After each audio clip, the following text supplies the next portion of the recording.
Tidak ada tujuan untuk mempersalahkan kamu. Wa ma akhta'aka, dan apapun kesalahan yang kau lakukan, lam yakun liyusibaka, bukan sebagai musibah atas dirimu.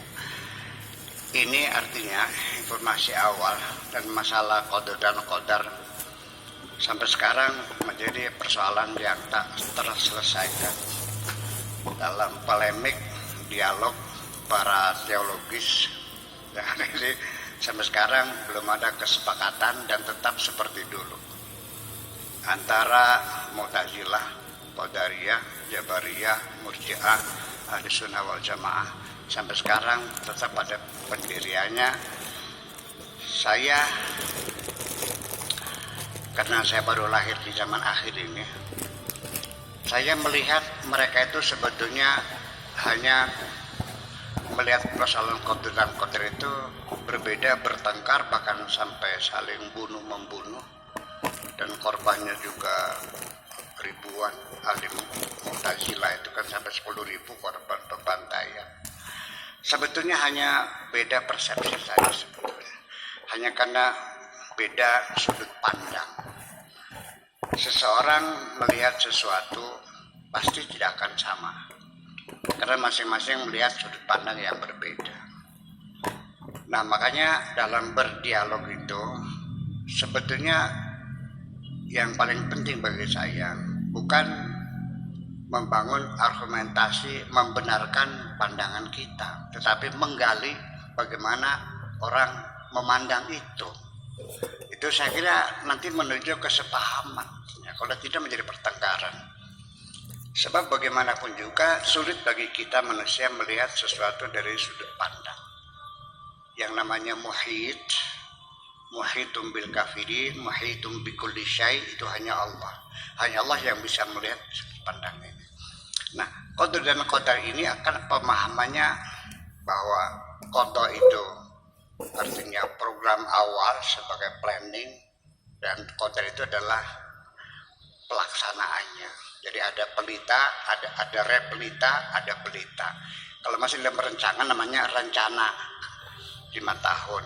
Nanti pelita itu pelaksananya. Saya kira itu semuanya. Jadi kita sejak berawal bahwa mesti kita pahami ini, artinya bahwa qadar itu harus kita lihat. Pertama kita runut dulu bahwa hidup kita ini adalah panggung sandiwara. Seperti Allah firmankan, wa mal hayatud dunya illa laibun walahun. Dunia ini hanya main-main dan senda gurau. Artinya sandiwara. Nah, kalau kita bicara sandiwara, itu sudah barang tentu caranya tidak mungkin terjadi semua orang yang bermain silakan main panggung lalu ngambil peran masing-masing. Ya bukan begitu. Diplot dulu, ya kan gitu. Lalu sekarang seorang ada skenarionya, lalu dibikin sinopsisnya. Kalau lakon itu berapa bab, berapa pasal dan sebagainya. Kemudian juga sang sutradara mencari pemain-pemain wataknya, akan dipelajari karakteristiknya seperti apa, perannya apa, dan sebagainya. Tidak mungkin orang naik ke panggung pengen jadi raja semua. Nah, itulah makanya kita hadir di bumi itu adalah plot dari Allah semuanya. Kita tinggal melaksanakan. Jadi artinya bahwa sebelum ini terjadi sudah ada program dulu. Jadi sudah diinstal oleh kita ini nanti perencanaan seperti apa. Lalu yang jadi masalah ketika kita beragama, di situ ada Allah menyuruh kita, Allah juga melarang kita.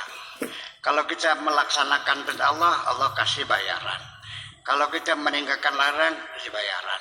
Kalau kita meninggalkan perintah, kita dapat dosa. Kalau kita melaksanakan larangan, namanya dapat dosa juga. Tetapi ketika itu semuanya sudah ditentukan, apalah artinya perintah? Ini yang jadi persoalan diangkat sejak awal mula oleh kaum Mu'tazilah. Bahwa tidak mungkin qadar dan qadar itu ada. Sebab nanti bertentangan dengan keadilan Tuhan.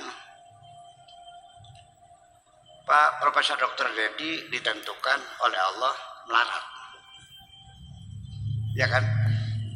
Ditentukan jahat umpamanya. Lalu Allah suruh jadi orang yang baik. Lalu di mana artinya?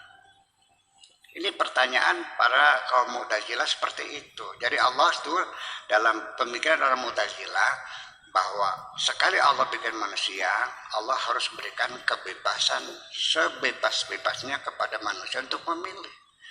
Atas dari memilihlah itu, maka keadilan Tuhan bisa dibuktikan. Nah, kalau sudah ditentukan apa artinya perintah? Kalau Allah sudah menentukan engkau menjadi orang kafir, apa artinya Allah menyuruh orang beriman? Ya kan seperti itu.